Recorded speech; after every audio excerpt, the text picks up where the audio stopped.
Comme à son habitude, la CSA Bénin donne l'exemple de la proactivité qui la caractérise, en étant la première à s'adresser à l'opinion publique pour livrer son analyse. Cette analyse s'intéressera aussi bien au processus qu'aux résultats.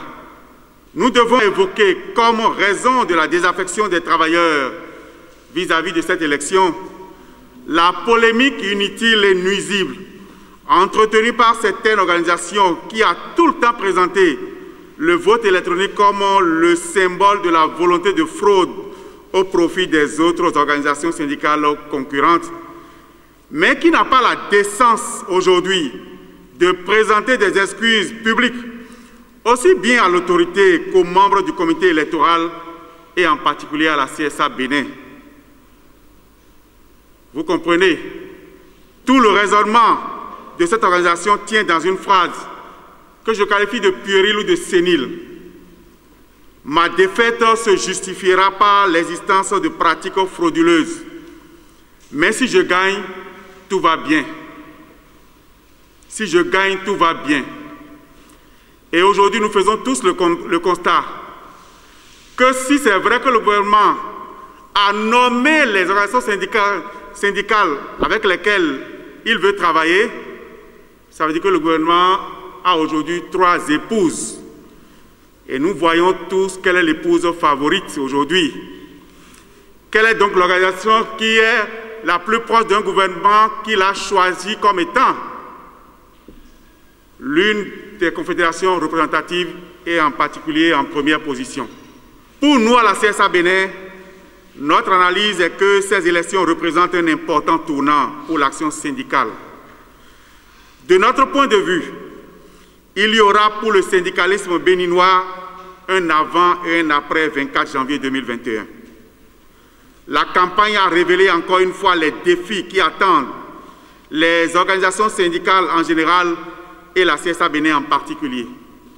Le défi de la formation et de l'éducation ouvrière, le défi de l'autofinancement de l'action syndicale, le défi de la bonne gouvernance globale des organisations syndicales, le défi de la communication responsable et de la responsabilité dans l'action publique. Le syndicalisme doit rassurer le salarié et son employeur. Nous devons poursuivre notre action de promotion du dialogue social et de la négociation. Nous devons explorer toutes les voies d'innovation dans les stratégies de lutte. Nous devons entretenir les rapports de proximité avec nos équipes de terrain, que dis-je, notre armée de terrain. Nous devons veiller au bon fonctionnement de nos instances décentralisées et déconcentrées.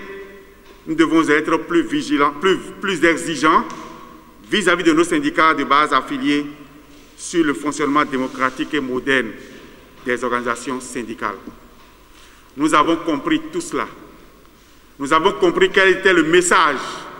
Et c'est parce que notre vision devient de plus en plus porteuse, a de plus en plus d'impact parmi les travailleurs que nous avons pu réaliser les performances que j'ai évoquées plus haut.